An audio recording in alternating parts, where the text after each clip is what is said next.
Para você ver, mostra séries especiais de reportagens exibidas no seu jornal, na TVT.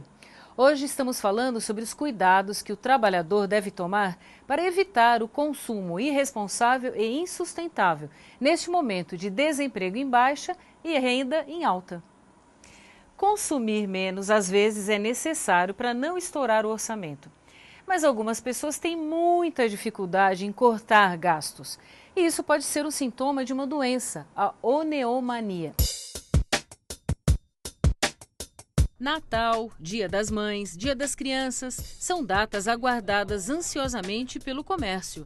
Para os consumidores, o desafio é não estourar o orçamento. Mas não é possível, né, você no meio de tudo, tanta coisa não comprar. Então a gente aproveita a viagem e compra um monte de coisa, né? Você entra numa loja e vê uma coisinha, tá faltando isso, vamos levar? Vamos. Ou simplesmente porque você gosta. Aí acaba gastando o dobro. Chega a comprometer um pouquinho o orçamento? Às vezes. Em algumas pessoas, o desejo de comprar é tão forte que se torna incontrolável. A pessoa não consegue resistir e fica feliz, sente prazer quando compra alguma coisa, mesmo sabendo que pode comprometer o seu orçamento. Aí esse desejo já não é mais desejo, é como se fosse um vício. É uma doença que tem nome, oneomania. A doença é um dos transtornos do impulso, assim como jogo patológico, dependência da internet e transtornos alimentares. No Instituto de Psiquiatria do Hospital das Clínicas de São Paulo, 40 compradores compulsivos estão em tratamento. A pessoa ela fica preocupada em excesso em comprar.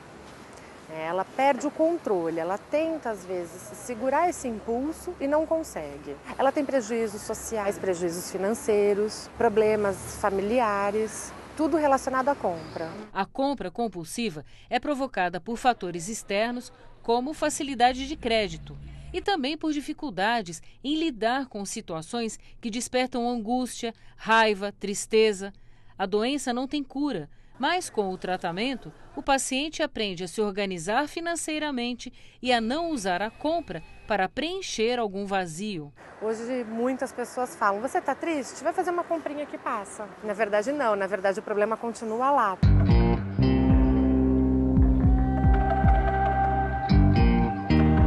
E diante do bombardeio diário dos meios de comunicação, como evitar que as crianças, mais vulneráveis que os adultos, desenvolvam a doença da compra compulsiva? Em casa, cabe aos pais afastar os filhos dos estímulos ao consumo. A educadora financeira dá algumas dicas.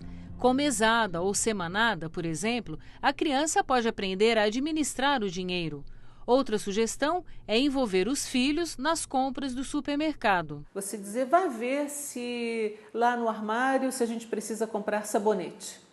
E mesmo que a criança seja tão pequenininha, ela não sabe ler, evidentemente, mas ela chegar e anunciar, sim, acabou o sabonete, e perceber que a mamãe ou o papai escreveram alguma coisa, ou seja, consideraram a informação que ela trouxe. E também, num segundo passo, levar essa criança ao supermercado e dizer a ela, olha, você está responsável pelo sabonete. É enternecedor como nessas circunstâncias as crianças, em primeiro lugar, não dão chilique de nenhuma ordem. Não se jogam no chão, nada disso, porque elas estão em missão. E que tal compartilhar os brinquedos? Ao perceber que muitas famílias estão preocupadas com o consumismo infantil, essas empresárias criaram uma empresa que aluga brinquedos. Por uma assinatura mensal, que varia de R$ 80 a R$ 150, os brinquedos, todos educativos, são trocados a cada 30 dias. Para os pais, a gente diz no texto que isso é uma forma que eles têm de mostrar para a criança o que é o consumo compartilhado, né? De uma maneira lúdica. Missão difícil para os pais de Arthur. No apartamento da família, a sala é totalmente ocupada pelos brinquedos do menino. Aqui, a brincadeira compartilhada tem sido um aprendizado, não só para o Arthur. Sendo o meu primeiro filho, tinha aquela gana de comprar o mundo para ele. Então está sendo até um exercício para mim, enquanto mãe, porque eu estou dando uma freada nesse meu consumo. É claro que as crianças não nascem consumistas, elas aprendem a ser assim. E quem tem o papel principal na educação financeira das crianças são os pais. A Cássia Daquino, que aparece na reportagem, me falou que a mesada também é muito eficiente para as crianças aprenderem a lidar com o dinheiro. Mas os pais é que têm que ser disciplinados. Tem que ter o dinheiro trocado na data de pagamento, não podem complementar a mesada se a criança gastar todo o dinheiro e também não podem deixar de pagar a mesada se a criança não se comportar bem, se fizer uma malcriação. Ou seja, mesada exige responsabilidade dos pais. A safra brasileira de grãos, como arroz, milho e soja, deve chegar este ano a 183 milhões de toneladas, de acordo com o IBGE. Um volume 13% maior do que o produzido em 2012. Mas um problema atinge não só o Brasil, mas o planeta inteiro. É o desperdício de alimentos. Vivemos num país rico em terras, sol e água. Somos o quarto maior produtor mundial de alimentos, mas somos também um dos campeões em desperdício. Entre a produção e o prato, jogamos fora 20 a 30% dos alimentos. Este desperdício é um dos temas de estudo do Instituto Acatu, especializado em consumo consciente. A gente, dentro de casa, desperdiça muitas vezes porque a gente não planeja adequadamente as nossas compras, a gente não se programa na semana exatamente o que nós vamos comer, quantas pessoas vão comer. A gente vai para o supermercado e vai comprando, ou vai na feira e vai comprando. Às vezes o preço está bom, a gente acaba levando um pouco mais do que devia. Alimento que, por exemplo, limão, às vezes ele acaba estragando rápido, laranja também, banana também, se não come, aí fica meio passadinha, ninguém mais quer comer. Por que você compra mais? Então, eu acho que é o impulso, né? Por isso que eu já agora estou acostumando a vir com uma lista para poder comprar aquilo que precisa mesmo. E quando tem promoção, também incentiva a comprar? Incentiva. O desperdício de alimentos é um problema global. Na Europa, são 89 milhões de toneladas por ano que vão para o lixo. O Parlamento Europeu quer reduzir este índice pela metade até 2025 e indicou 2014 como o Ano Europeu contra o Desperdício de Comida. Além do prejuízo econômico, nosso planeta não tem como sustentar o atual padrão de consumo. A era da industrialização, que foi o século passado, ela trouxe benefícios imensos para a humanidade.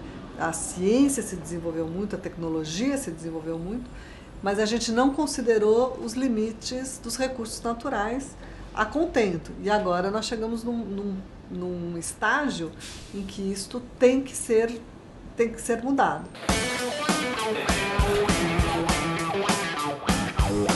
Planejar as compras é uma das mais simples e importantes medidas para evitar o desperdício doméstico de alimento. E você planeja o que vai fazer ao longo da semana? Eu planejo, que nem hoje é abobrinha, abóbora, e vou fazer o bolinho com pimentão. E você pega sempre um pouco e não sobra, então? Não sobra. A lista de compras, velha conhecida dos consumidores mais atentos, é importante. Assim como prestar atenção na quantidade de alimentos que você compra, para que eles não estraguem na geladeira ou fiquem vencidos. Acontece de você pegar mais do que a família vai consumir e sobra, acaba jogando fora alguma coisa? Não, eu guardo para o mês que vem. Nada de botar fora. O lixo é difícil, a não ser que estraga mesmo alguma coisa. Eu tenho um controle bom, que 42 anos de casada tem que ter, né?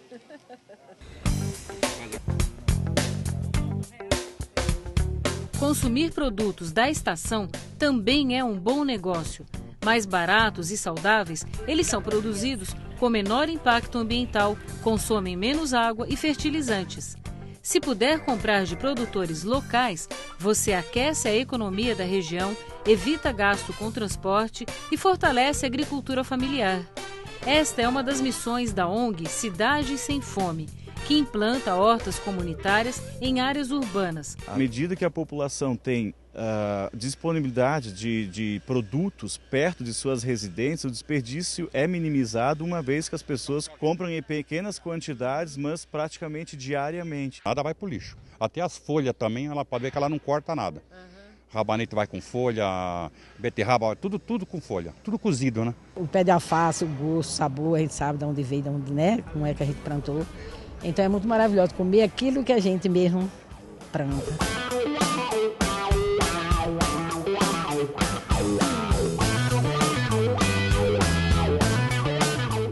Para você ver, eu mesma no dia em que fui gravar naquela horta urbana, me empolguei com a qualidade das verduras e acabei comprando um monte de verduras, rabanete, banana. Mesmo distribuindo uma parte do que eu comprei, alguma coisa acabou estragando na geladeira, confesso. Somando o pouco que cada um joga fora, infelizmente a gente chega no volume inaceitável de desperdício, né? Daqui a pouco nós vamos falar dos problemas ambientais gerados pela produção crescente de lixo eletrônico. E o que fazer com sofás, armários e colchões velhos? É o que nós vamos ver depois do intervalo. Até já!